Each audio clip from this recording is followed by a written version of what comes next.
ನನ್ನ ಹೆಸರು ಮುನಿರಾಜು ಅಂತ, ಅತಿಥಿ ಉಪನ್ಯಾಸಕರ ಸಂಘದ ಜಿಲ್ಲಾಧ್ಯಕ್ಷನಾಗಿ ಕೆಲಸ ಮಾಡ್ತಿದ್ದೀನಿ. ಇಡೀ ರಾಜ್ಯದಲ್ಲಿ 430 ಸರ್ಕಾರಿ ಪ್ರಥಮ ದರ್ಜೆ ಕಾಲೇಜುಗಳಲ್ಲಿ ಸದ್ಯ 10,600ಕ್ಕೂ ಹೆಚ್ಚು ಅತಿಥಿ ಉಪನ್ಯಾಸಕರು ನಾವು ಕಾರ್ಯನಿರ್ವಹಿಸ್ತಾ ಇದ್ದೇವೆ. ನಾವು ಹೆಸರಿಗೆ ಮಾತ್ರ ಇಲಾಖೆ ಕಾಲೇಜು ಶಿಕ್ಷಣ ಇಲಾಖೆ ನಮ್ಮನ್ನು ಅತಿಥಿಗಳಂತ ಕರೆಸ್ಕೊತಾ ಇದೆ. ಆದರೆ ಕಾರ್ಯ ಹಂಚಿಕೆ ಮತ್ತು ಪಾಠ ಪ್ರವಚನಗಳಲ್ಲಿ UGC ಉಪನ್ಯಾಸಕರೇನಿದ್ದಾರೆ, ಆ UGC ಉಪನ್ಯಾಸಕರಷ್ಟೇ ನಮ್ಮಲ್ಲಿ ಕೆಲಸವನ್ನು ತಗೋತಾ ಇದ್ದಾರೆ. ಇವತ್ತು ನಾವು ಕರೆದಿರುವಂತಹ ಸುದ್ದಿಗೋಷ್ಠಿಯ ಮುಖ್ಯಾಂಶ ಏನಪ್ಪ ಅಂತಂದರೆ, UGC ಉಪನ್ಯಾಸಕರಿಗೆ ತಿಂಗಳ ಒಪ್ಪತ್ತಿನಲ್ಲೇ, ಅಂದರೆ ತಿಂಗಳ ಆರಂಭದಲ್ಲೇ ಪೂರ್ಣವಾಗಿ ವೇತನವನ್ನು ಪಾವತಿ ಮಾಡುವಂತಹ ಸರ್ಕಾರ, ಅತಿಥಿ ಉಪನ್ಯಾಸಕರ ವಿಷಯಕ್ಕೆ ಬಂದಾಗ 15 ದಿನದ ವೇತನ, 20 ದಿನದ ವೇತನ, 1 ತಿಂಗಳದ ವೇತನ ಹೀಗೆ ಬಿಡುಗಡೆ ಮಾಡ್ತಾ ಆ ವೇತನ ಬಿಡುಗಡೆ ಮಾಡೋದ್ರಲ್ಲೂ ನಮ್ಮನ್ನು ತಾರತಮ್ಯ ಮಾಡ್ತಾ ಇದೆ ಅನ್ನೋದನ್ನು ಹೇಳೋದಕ್ಕಾಗಿ ನಾವು ಇವತ್ತು ಸುದ್ದಿಗೋಷ್ಠಿ ಕರೆದಿದ್ದೀವಿ.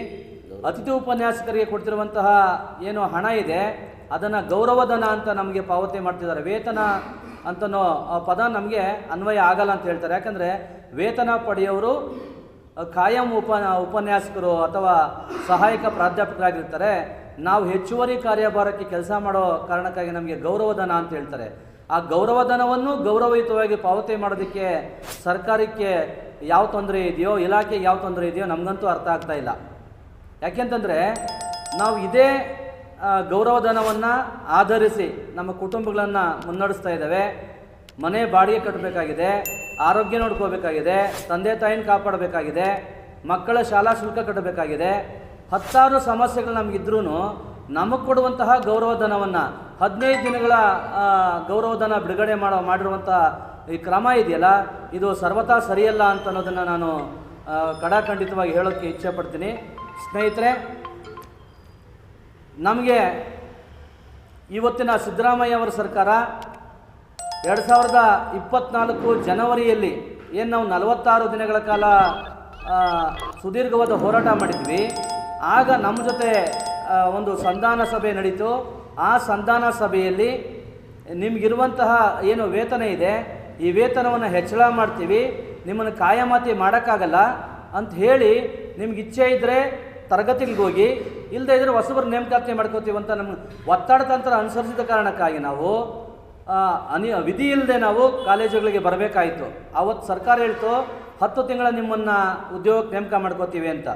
ಆದರೆ 24-25ನೇ ಸಾಲಿಗೆ ನಮ್ಮ ನೇಮಕಾತಿ ಇನ್ನೂ ಆಗಿಲ್ಲ. ನಮ್ಮನ್ನು 4 ತಿಂಗಳಿಗೆ ಏನು ಒಂದು ಸೆಮಿಸ್ಟ್ರಲ್ಲಿ 4 ತಿಂಗಳು ಪಾಠ ಪ್ರವಚನ ನಡೆಯುತ್ತೆ. 4 ತಿಂಗಳ ನಾವು ಪಾಠ ಪ್ರವಚನ ಮಾಡಲೇಬೇಕು. ಆದರೆ ಈ ವರ್ಷ ಏನು ಮಾಡಿದ್ದಾರೆ, 2 ತಿಂಗಳಿಗೆ ನಮ್ಮನ್ನು ನೇಮಕಾತಿ ಮಾಡ್ಕೊಂಡಿದ್ದಾರೆ. 2 ತಿಂಗಳಲ್ಲಿ ನಾವು 4 ತಿಂಗಳ ಪಾಠ ಪ್ರವಚನ ಮುಗಿಸ್ಬೇಕಾದಂತಹ ಅನಿವಾರ್ಯ ಒತ್ತಡಕ್ಕೆ ನಾವೆಲ್ಲ ತುತ್ತಾಗಿ, ಆ ಒತ್ತಡದಲ್ಲಿಯೂ ಸಹ 90% ಏನು ಮಕ್ಕಳಿಗೆ ಪರೀಕ್ಷೆ ದೃಷ್ಟಿಯಿಂದ ಪಾಠ ಪ್ರವಚನ ಮುಗಿಸಿದ್ವಿ. ಕೆಲವು ಕಾಲೇಜುಗಳಲ್ಲಿ 100% ಪಾಠ ಪ್ರವಚನವನ್ನು ನಮ್ಮ ಅತಿಥಿ ಉಪನ್ಯಾಸಕರು ಮುಗಿಸಿದ್ದಾರೆ. ಅಂದರೆ ಏನಾದರೂ ಸಿಲೆಬಸ್ ಉಳ್ಕೊಂಡಿದ್ರೆ ಅದಕ್ಕೆ ಅತಿಥಿ ಉಪನ್ಯಾಸದ ಕಾರಣ ಅಲ್ಲ, ಸರ್ಕಾರನೇ ಕಾರಣ, ಇಲಾಖೆನೇ ಕಾರಣ. ಯಾಕಂದರೆ ನಮ್ಮನ್ನು 2 ತಿಂಗಳ ಅವಧಿಗೆ ಮಾತ್ರ ತಗೊಂಡಿದ್ದ ಕಾರಣಕ್ಕಾಗಿ 2 ತಿಂಗಳಲ್ಲಿ ನಾವು ಎಷ್ಟು ಪಾಠ ಪ್ರವಚನ ಮಾಡೋಕ್ಕೆ ಸಾಧ್ಯನೋ ಅದನ್ನು ಮೀರಿ ಹೆಚ್ಚುವರಿ ತರಗತಿಗಳು ತಗೊಂಡು ನಾವು ಪಾಠ ಪ್ರವಚನ ಮಾಡಿದ್ದೀವಿ. ಏನು ವಸ್ತುಸ್ಥಿತಿ ಹೀಗಿರಬೇಕಾದ್ರೆ ನಾವು ವೇತನ ನೀಡುವಂಥ ವಿಚಾರದಲ್ಲಿ ಸರ್ಕಾರಗಳು ನಮ್ಮನ್ನು ಸರಿಯಾಗಿ ನಡೆಸ್ಕೋತಾ ಇಲ್ಲ. ನೇಮಕಾತಿಗೆ ಪ್ರತಿ ವರ್ಷ ನೇಮಕಾತಿಗೆ ಕುಂಟು ನೆಪಗಳನ್ನು ಹೇಳಿ ಹೊಸ ನಿಯಮಗಳನ್ನು ನಮಗೆ ಅನ್ವಯ ಮಾಡ್ತಿದ್ದಾರೆ ವಿನಃ, ಅದೇ ಕಾಯಂ ಉಪನ್ಯಾಸಕರೇ ಲಕ್ಷ ಸಂಬಳ ತಗೊಳ್ಳುವಂಥ ಉಪನ್ಯಾಸಕರಿಗೆ ಯಾವ ನಿಯಮಗಳು ಅನ್ವಯ ಆಗೋದಿಲ್ವೇ? ಅವರಿಗೆ ಮೊನ್ನೆ ಪ್ರೊಫೆಸರ್ ಆಗಿ ಬಡ್ತಿ ಕೊಟ್ಟಿದ್ದಾರೆ. ಯಾರು ಕಾಯಂ ಉಪನ್ಯಾಸಕರಿದ್ದಾರೆ ಅವರು ಪ್ರೊಫೆಸರ್ ಆಗಿ ಬಡ್ತಿ ಕೊಟ್ಟಿದ್ದಾರೆ. ಒಬ್ಬ ಉಪನ್ಯಾಸಕರಿಗೆ ಬಡ್ತಿ ಹೊಂದಿದ ಪ್ರೊಫೆಸರ್ ಹುದ್ದೆಗೆ ಹೋದರೆ 50,000 ಸಂಬಳ ಹೆಚ್ಚಾಗುತ್ತೆ. ಅದು ನಮಗೆ ಅತಿಥಿ ಉಪನ್ಯಾಸಕ ಕೊಡ್ತಾ ಇರೋದೆಷ್ಟು? 15 ಗಂಟೆ ಪೂರ್ಣಾವಧಿ ಕೆಲಸ ಮಾಡುವಂಥ ಅತಿಥಿ ಉಪನ್ಯಾಸಕರಿಗೆ ನೀವು 40,000ವರೆಗೂ, ಅಂದರೆ 30ರಿಂದ ಶುರುವಾಗುತ್ತೆ, 40ರವರೆಗೂ ಸಂಬಳವನ್ನು ಕೊಡ್ತೀರಿ ನೀವು. ಆದರೆ ನೀವು ಪ್ರಾಧ್ಯಾಪಕ ಹುದ್ದೆಗೆ ಬಡ್ತಿ ಕೊಟ್ಟಾದ ಮೇಲೆ 50,000 ವೇತನ ಹೆಚ್ಚಳ ಮಾಡಿದಾಗ ಅದಕ್ಕೆ ಕೊಡಕ್ಕೆ ನಿಮ್ಮ ಹತ್ರ ದುಡ್ಡಿರುತ್ತೆ, ನಮಗೆ ಗೌರವಧನ ಪಾವತಿ ಮಾಡೋದು ದುಡ್ಡಿಲ್ವಾ? ಇದನ್ನು ನಾವು ಸವಿನಯವಾಗಿ ಸರ್ಕಾರವನ್ನು ಮನವಿ ಮಾಡ್ಕೋತಾ ಇದ್ದೇವೆ. ಅತಿಥಿ ಉಪನ್ಯಾಸಕರು ನೊಂದು ಬೆಂದು ವಿದ್ಯಾರ್ಥಿಗಳ ಹಿತದೃಷ್ಟಿಯಿಂದ ಪಾಠ ಪ್ರವಚನ ಮಾಡ್ತಾ ಇದ್ದೇವೆ. ನಾವು ವಯೋಮಿತಿ ಮೀರಿದ್ದೀವಿ. ಅರ್ಹತೆ ಇರುವಂಥ ಅತಿಥಿ ಉಪನ್ಯಾಸಕರು, ಅರ್ಹತೆ ಇಲ್ಲದೇನೂ 20-22 ವರ್ಷ 30 ವರ್ಷಗಳ ಕಾಲ ಕೆಲಸ ಮಾಡುವಂಥ ಉಪನ್ಯಾಸಕರು, ಅವರ ಸೇವೆ ಮಾಡಿಸ್ಕೊಳ್ಳುವಾಗ ನೀವು ಯಾವ ಮಾನದಂಡಗಳನ್ನು ನಮಗೆ ಏನು ಹಾಕಿರಲಿಲ್ಲ. ಈಗ UGC ನಿಯಮಾವಳಿ ಪ್ರಕಾರ ನೇಮಕಾತಿ ಮಾಡ್ಕೋಬೇಕು ಅನ್ನುವಂತಹ ನೆಪಗಳನ್ನು ಹೇಳ್ಕೊಂಡು ಅತಿಥಿ ಉಪನ್ಯಾಸಕರ ಆಯ್ಕೆ ಪ್ರಕ್ರಿಯೆಯನ್ನು ಸ್ಥಗಿತಗೊಳಿಸೋದಾಗಲಿ ಅಥವಾ 2023-24ನೇ ಸಾಲಲ್ಲಿ ಯಾರು ಪಾಠ ಪ್ರವಚನ ಮಾಡ್ತಿದ್ವಿ ಅವರನ್ನು ಮುಂದುವರಿಸಿ ಅವರಿಗೆ ಏನು ಕೊಡುವಂಥ ಗೌರವಧನವನ್ನು ಕಡಿಮೆ ಕೊಡುವಂಥ ವಿಚಾರ, ಇದನ್ನು ಸರ್ಕಾರದ ಗಮನಕ್ಕೆ ಮತ್ತು ಉನ್ನತ ಶಿಕ್ಷಣ ಸಚಿವರ ಗಮನಕ್ಕೆ ತರೋದಕ್ಕೆ ಪ್ರಯತ್ನ ಪಡ್ತೀನಿ. ಇದೊಂದು ರಾಜ್ಯ ಮಟ್ಟದ ಪತ್ರಿಕೆಯಲ್ಲಿ ಇವತ್ತು ಅತಿಥಿ ಉಪನ್ಯಾಸಕರ ಸ್ಥಿತಿ ಹೇಗಿದೆ ಅನ್ನೋದರ ಅನಾವರಣ ಆಗಿದೆ.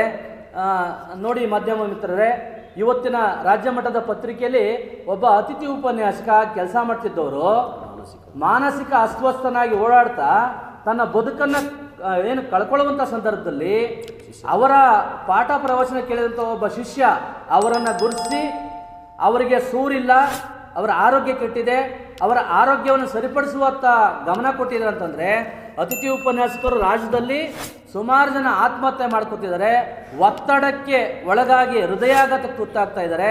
ಇದಕ್ಕೆಲ್ಲ ಕಾರಣ ಸರ್ಕಾರ ಮತ್ತು ಇಲಾಖೆಯ ಅವೈಜ್ಞಾನಿಕವಾದಂತಹ ನಡವಳಿಕೆನೇ ಆಗಿದೆ ಅಂತ ನಾವು ಹೇಳೋಕೆ ಇಚ್ಛೆ ಪಡ್ತೀವಿ.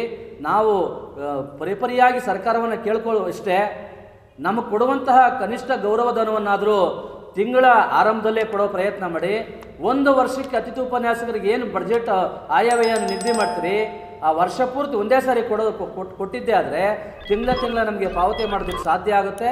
ಆ ಮೂಲಕ ನಾವು ಕನಿಷ್ಠ ಉತ್ತಮವಾದಂಥ ಬದುಕನ್ನು ಬದುಕೋದಕ್ಕೆ ಸಾಧ್ಯ ಆಗುತ್ತೆ ಅಂತ ಹೇಳ್ತಾ, ಇನ್ನು ಮುಂದಿನ ವಿಚಾರಗಳನ್ನು